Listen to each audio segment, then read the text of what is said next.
Hello daily current affairs के अंतर्गत आज हम 18 सितंबर 2024 के करंट अफेयर डिस्कस करेंगे। तो पहले एक नॉर्मल क्वेश्चन देखते हैं। क्वेश्चन है कि कंचनजंगा राष्ट्रीय उद्यान स्थित है। कंचनजंगा राष्ट्रीय उद्यान आपका सिक्किम में स्थित है। कंचनजंगा नेशनल पार्क, इसे हम कंचनजंगा बायोस्फीयर रिजर्व भी बोलते हैं। ये एक नेशनल पार्क और बायोस्फीयर रिजर्व है, सिक्किम में स्थित है। ये यूनेस्को की विश्व धरोहर सूची में शामिल है। इसे वर्ल्ड हेरिटेज लिस्ट में जुलाई 2016 में शामिल किया गया था और ये पहली मिक्स्ड हेरिटेज साइट है इंडिया की। अभी स्टार्ट करते हैं करंट अफेयर्स के क्वेश्चन। पहला क्वेश्चन है कि हिंदी दिवस मनाया जाता है। जो हिंदी दिवस है अभी मनाया गया था, ये आपका 14 सितंबर को मनाया जाता है।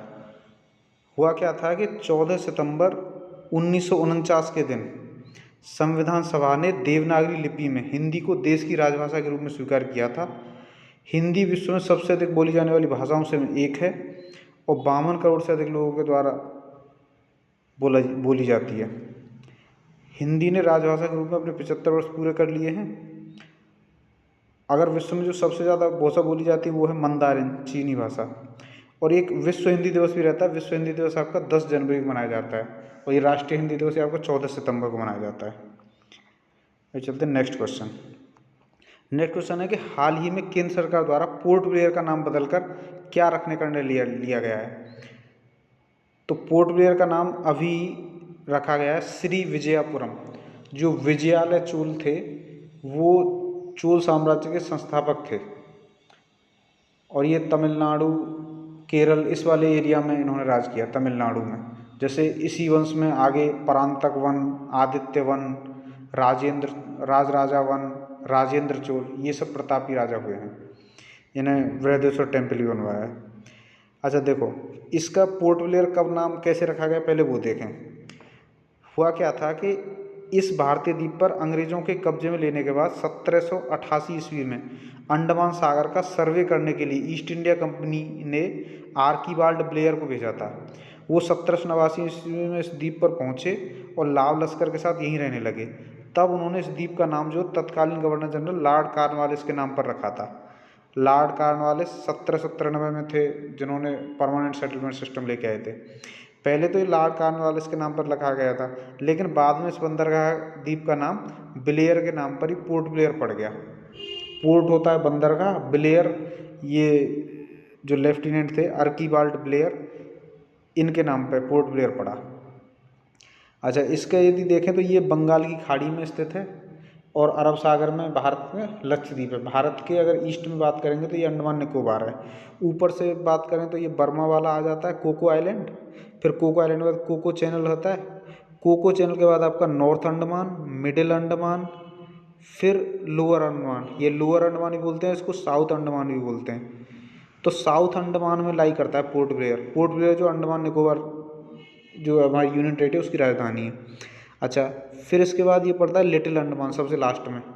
तो अंडमान 4 हैं, north Andaman, middle Andaman, south Andaman और लिटिल अंडमान। साउथ अंडमान और लिटिल अंडमान के बीच में ये जो यहाँ लाई करता है, ये आपका डंकन पास लाई करता है।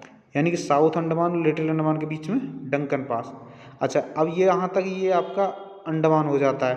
और फिर इसके बाद निकोबार है। निकोबार में क्या क्या है, कार निकोबार, लिटिल निकोबार और ग्रेट निकोबार। ग्रेट निकोबार सबसे दक्षिणतम बिंदु है, जिसमें जो इंदिरा पॉइंट लाई करता है 6 डिग्री 45 मिनट नॉर्थ, ये आपका ग्रेट निकोबार में लाई करता है, सबसे लास्ट बिंदु ये है।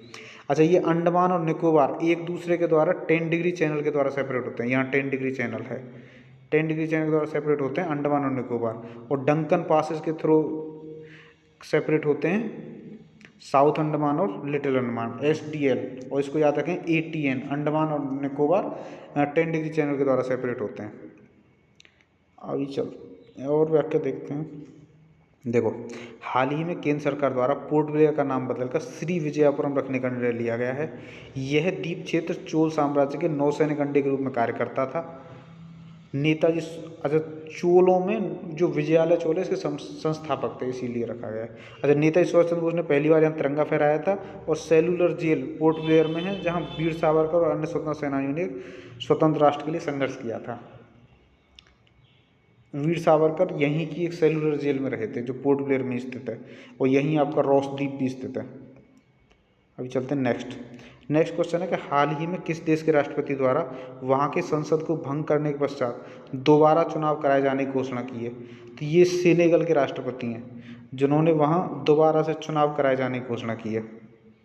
देखो, सेनेगल के राष्ट्रपति बासिरो दियोमे फे ने विपक्ष की बहुमत वाली संसद को भंग कर दिया है। वे 6 महीने पहले ही चुनाव जीतकर सत्ता में आए थे। देश के संविधान के अनुसार संसद का चुनाव अगले 90 दिनों के भीतर होना चाहिए। जो सेनेगल है ये पश्चिम अफ्रीका में स्थित देश है जो कि अटलांटिक महासागर तट पर स्थित है। सेनेगल की राजधानी है डकार और सेनेगल अंतर्राष्ट्रीय सौर गठबंधन का सदस्य है। नेक्स्ट क्वेश्चन देखते हैं। हाल ही में 11 सितंबर 2024 को ब्रिक्स लिटरेचर फोरम 2024 का उद्घाटन कहाँ किया गया? ये आपका रूस में किया गया है, ब्रिक्स लिटरेचर फोरम का। और देखो, यदि ब्रिक्स की बात करें तो जो ब्रिक्स है इसमें पहले ये 2009 में इस्टेब्लिश हुआ था। इसमें 4 देश थे, ब्राज़ील, रूस, भारत, चीन, और जो दक्षिण अफ्रीका इसमें 2010 में शामिल हुआ। ये दुनिया की 5 उभरती अर्थव्यवस्थाओं से जुड़ा हुआ है जो क्षेत्रीय मामलों में महत्वपूर्ण प्रभाव डालते हैं। तो ये 2009 में बना और 2010 में इसमें दक्षिण अफ्रीका शामिल हुआ। देखो, हाल ही में 11 सितंबर 2024 को ब्रिक्स लिटरेचर फोरम 2024 का उद्घाटन रूस में किया गया। यह सम्मेलन रूस के कजान में हुआ।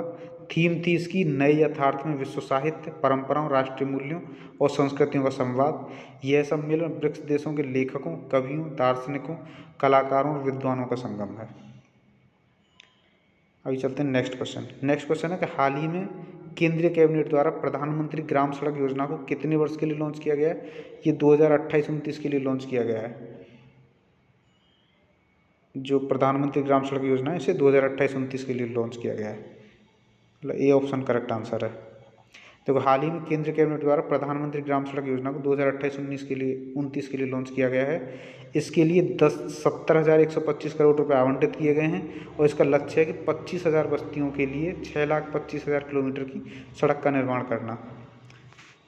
और थोड़ा सा देखें ग्रामीण प्रधानमंत्री ग्राम सड़क योजना के बारे में, तो यह एक केंद्र प्रायोजित योजना है। इसकी शुरुआत 2000 में की गई थी और PMGSY सेकंड जो है इसकी शुरुआत 2013 में की गई, जिसका लक्ष्य राज्य और केंद्र शासित प्रदेशों में 50 किलोमीटर की सड़कों बनाना था। फिर आया था PMGSY 3 थर्ड, इसकी शुरुआत हुई थी 2019 में। अभी चलते हैं नेक्स्ट क्वेश्चन है कि हाल ही में किस राज्य सरकार के द्वारा प्रजापालना दिवस के रूप में मनाए जाने का निर्णय लिया गया है? ये प्रजापालना दिवस के रूप में, इसको पहले क्या है ना, हैदराबाद मुक्ति दिवस के रूप में बीजेपी मना रही थी, लेकिन यहाँ की सरकार ने इसके, जो तेलंगाना की सरकार है, इसने इसे प्रजापालना दिवस के रूप में मनाने का निर्णय किया है, जिसका बीजेपी विरोध भी कर रही है।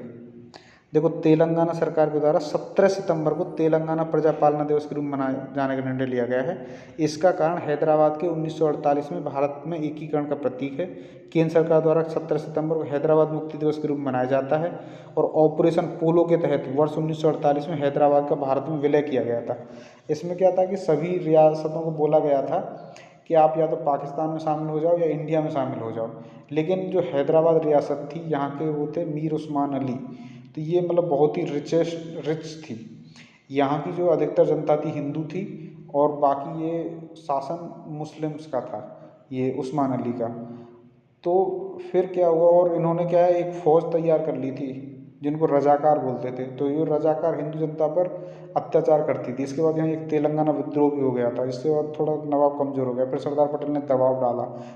जब वो नहीं माने तो ऑपरेशन पोलो के तहत पुलिस कार्रवाई की गई और ये पुलिस कार्रवाई 13 सितंबर को स्टार्ट हुई थी और 17-18 सितंबर तक ये आज़ाद हो गया था। तो 17 सितंबर को इसीलिए अब तक मनाया जा रहा था हैदराबाद मुक्ति दिवस। अब तेलंगाना सरकार ने इसे प्रजापालना दिवस मनाने का निर्णय लिया है। अभी चलते हैं नेक्स्ट है कि हाल ही में भारत द्वारा कहाँ पर G20 कृषि मंत्री स्तरीय बैठक में भाग लिया गया? ये ब्राज़ील में हुई है अभी G20 कृषि मंत्री स्तरीय बैठक। देखो, हाल ही में भारत द्वारा ब्राज़ील के कुइयाबा में G20 कृषि मंत्री स्तरीय बैठक में भाग लिया गया। इस बैठक का आयोजन 12 और 13 सितंबर को किया गया था। नेक्स्ट क्वेश्चन देखें, हाल ही में अखिल भारतीय राजभाषा सम्मेलन 2024 का आयोजन कहाँ किया है? ये चौथा संस्करण हुआ था भारतीय राजभाषा सम्मेलन 2024 का। ये आपका नई दिल्ली में किया गया है। हाल ही में अखिल भारतीय राजभाषा सम्मेलन 2024 का आयोजन नई दिल्ली में भारत मंडपम में किया गया। ये 14 और 15 सितंबर को हुआ था।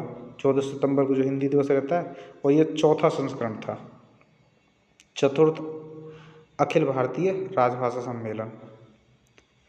आज का क्वेश्चन है जो आपको जवाब देना है कि खीरे को काटकर यदि नमक डाला जाता है तो इनमें से किसके कारण पानी निकलता है। वैसे बता देते हैं, ये परासरण के कारण निकलता है। और नेक्स्ट क्वेश्चन, ये मुख्य परीक्षा का आपको डिस्कस करना है कि गांधी के संघर्ष विराम संघर्ष नीति से आप क्या समझते हैं, इसका विस्तार पूर्वक समझाइए। इस नीति के बारे में आपको समझाना है। तो यही था आज के बारे में। Thanks for watching.